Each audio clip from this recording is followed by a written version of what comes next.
Welcome back to Cast of the Wheels. We're here, Supanova, day one, Saturday in Melbourne. Here with Ben Prendergast. Sorry. That's good, mate. It happens every time. Sorry. We spent probably 10 minutes before this. Amelia was like coaching me how to say the name. I said, I'm going to mess it up. Anyway, how has day one been? Day one's been fantastic. There's so many people around, and it's busier, but there's still plenty of space, and everyone's been super friendly, and I'm just really enjoying meeting the fans and seeing the different fan bases cruise around, and the costumes today are kind of the best that I've seen them. Really? Okay. Yeah, I think so. And so you've done a few conventions in your time. Uh-huh. So is there a particular fan interaction that's memorable to you? Because you've probably had hundreds of people, thousands of people. Is there one that you really sticks out to you as meaningful? I had someone come through and they bought an autograph and a selfie, and it was great. So we did the autograph first, and he wanted to sign it on his arm, and so I signed his arm, and then we did the selfie, and then he came back the next day he had a tattoo of my signature on his arm. Is that a good or bad thing in your perspective? Look, I know people do that. I'm not going to pretend that my signature is different for when I'm signing checks. Yeah. So he legitimately could walk into a bank and copy my signature off his arm. Me right there, exactly. And steal my identity. Yeah, good luck to him, because I don't know how much is in that account at the moment. A bit after God of War especially. Out of God of War, there are a few more zeros added, but, Well, so I wanted to ask you really about God of War. Back in 2023, Valhalla came out, and Tyr came back. Yeah. And something that I found so interesting was this is a very different Tyr to the one from the main game. And so I've been talking to Amelia about this. I was wondering, when you played the Valhalla Tyr, was it almost like learning a new character, or could you salvage some of the story Tyr that you had played before? Great question. So, I mean, spoilers are irrelevant, but in the original, in God of War Ragnarok, Tyr is played by me, but in effect it's the antagonist of the game trying to guide the characters to their doom, basically. And so it's Odin. Spoilers. So I was playing two characters behind the facade of the Tyr character. The key difference, and which is why I didn't really need to change much, is that in Valhalla, Tyr actually has an objective to help Kratos, not hinder Kratos. So, and that's the only difference, is that Tyr is on board with Kratos becoming his rightful God of War status to move on in life, unhindered by his past. And that's what we sought to do. Easter egg time for you, though, and I can break this way if you want. But in that final scene where Kratos comes to his and encounters his younger self in the chair, on the day I'm the one sat in the chair as the young Kratos, watching Christopher Judge act his pants clean off. Okay. And so I had an absolute front row seat to watch Chris do what he does so best. So well. I was saying to Amelia, that was probably the best moment in the two games, was that monologue he gives. Feels very Shakespearean. Yeah. I couldn't imagine, how you could just sit there blown away. Well, it's always useful doing less in a thing like that, especially when the actor opposite you is doing such great work. But there is a moment where the young Kratos is perturbed by the idea of his older self having some issue with anything, because he's the young Turk, he's all conquering, the young Kratos. So there is a moment, if you look really closely, where Ben is perturbed as Kratos, and he shifts in his seat and gets a little cross. That was the choice that we discussed, the young Kratos should make in that moment, before ultimately, the older Kratos overcomes his past and is able to sit in the throne and in his rightful place without his younger self impeding him. And in the God of War Ragnarok, in the game, we do see a little bit of the real Tyr at the end when you break him out of prison. The god of yoga. Yeah, the real god. And something I said to him, maybe you played him so well. The whole story is like, this guy's so annoying. Why did we help him? Why did we break him out? And then when you meet him, the first thing he says is, all right, let's go fight Odin. Let's bring let's kill him. You had there's probably about, I think, 5 scenes where you can meet Tyr in the 9 realms. Once again, was there a little bit different you played him? I guess because that time span with Valhalla. Well, it was about ignoring everything that I knew as Tyr about the game to play the idea that Tyr had been locked away by Odin and therefore was meeting Kratos for the first time. and then also being kind of annoyed and angry that he'd been locked away by Odin for X number of years, 400 years, call it what you will, and wanting to go out as a team and usurp Odin, but that job had already been done by the team in front of him. So, and then, I think Sony Santa Monica did such a great job at allowing us to see the real Tyr before. At the time, they said to me, look, you are the real Tyr, you'll always be Tyr. And I was like, what does that mean? And then we obviously got the phone call later on saying he's coming back. Yeah, right. But at the time, I was like, why are you putting me in this? And the Easter egg was that he was spelling out Ragnarok. Oh, he was spelling out Valhalla or something. Oh, okay, yeah, I think that was, if you look closely, that's what he's spelling in his yoga moves. Yeah. So yeah, that was a lot of fun to actually reprise that. After we'd done the whole series, done the whole game, to come back and go, here's a blank slate Tyr. I really campaigned very heavily with Eric and Matt Sofos, the head writer of the game, to make him actually Australian. Because he's well-travelled. Yeah. He's well-travelled. He's been all over the nine realms. And he's still an American.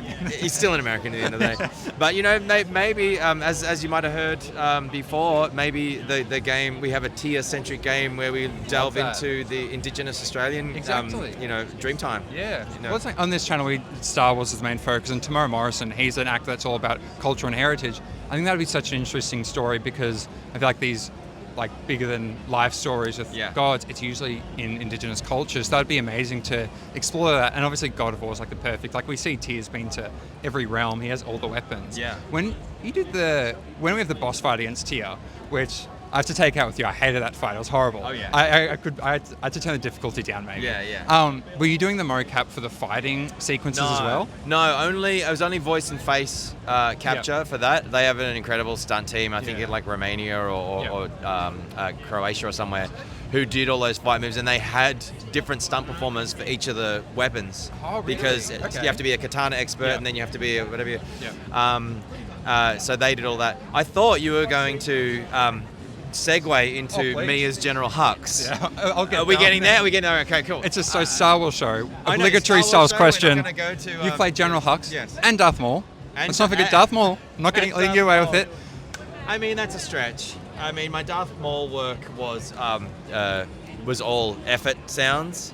Predominantly. Played more Darth Maul than I have. Exactly. So exactly. 100% more Darth Maul than you. So I know a little something about how Darth Maul sounds when he's being cut in half. But General Hux, of course, after Domhnall Gleeson's fantastic rendition of him. So, yeah.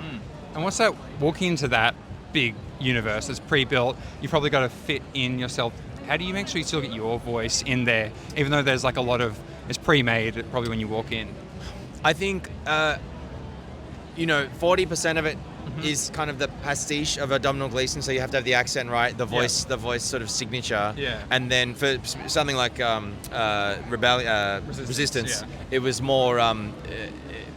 I have to have the intention right of what he's trying to do to get those rogue kids under control. And then for something like Star Wars, the Lego Holiday Special, that's a comedic version of Domhnall Gleeson, but still with a different intention, which is that he's crushing on Kylo Ren, and Kylo Ren's got the shirt off, and he gets all flustered. And so we were playing with, I certainly was playing with the idea of a love struck Hux, which Wasn't is where that in the movies as well?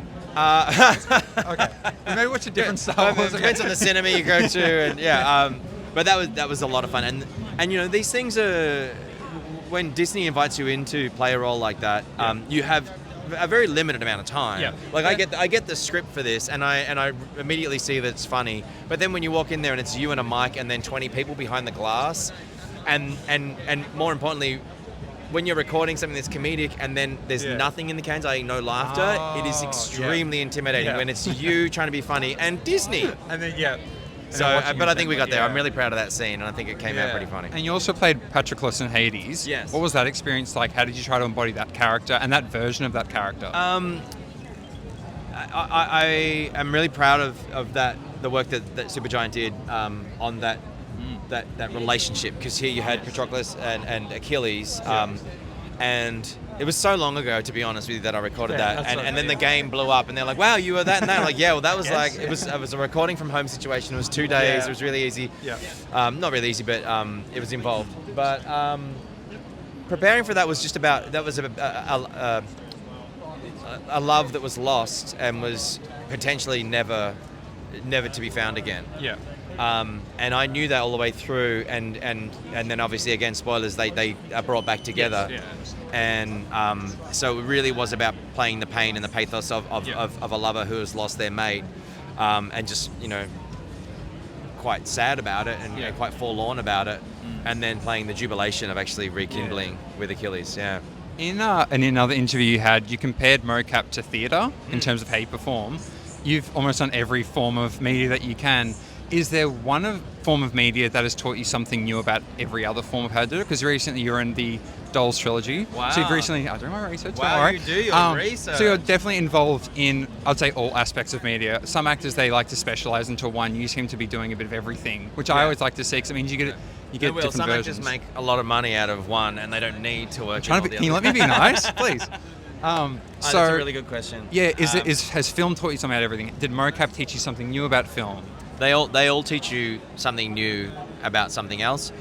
To use an example, in Wolfman, I play Grady Wolf, so there is no voice. It's all performance capture. However, on set, I was using my skills as a voice actor to approximate a scary Wolfman that was helpful in playing those scenes against those other actors. Because then it's all going to be done in post.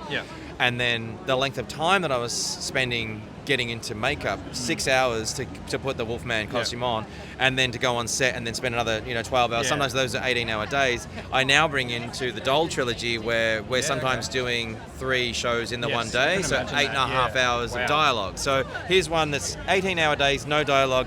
12-hour days, tons of dialogue, moving around less, no makeup. Very limited makeup. But we're really proud of the Doll trilogy that we're doing over at Red Stitch. It's a theatre company that I've been a member for a decade or more now. And every different part of acting I love, and it really does. Each version teaches you something about something else. Interesting. And I was really surprised with the performance capture with God of War, and there's a couple other things that are coming up soon. That so much of my experience from you are like, don't go into it. Don't spoil my question. Look, there might be a Fae game. Apparently, there's rumors of a Fae game. So there, are we? But they all inform each other. So Now, if somehow people don't know where to find you on social media, they don't see the next Ben show, they want to see the next theatre show, where can they find you? You can find me at Benji P, BenjiPea on Instagram and on X. It's the first time I've ever called it that, by the way. I refuse to not call it Twitter. That's how you would find me. And I wish I posted on there more, but I don't. I'm happily busy doing other things. Very good to hear. Yeah. Thank you very much, Ben, and enjoy the rest of your Supanova. Appreciate it. Thank you.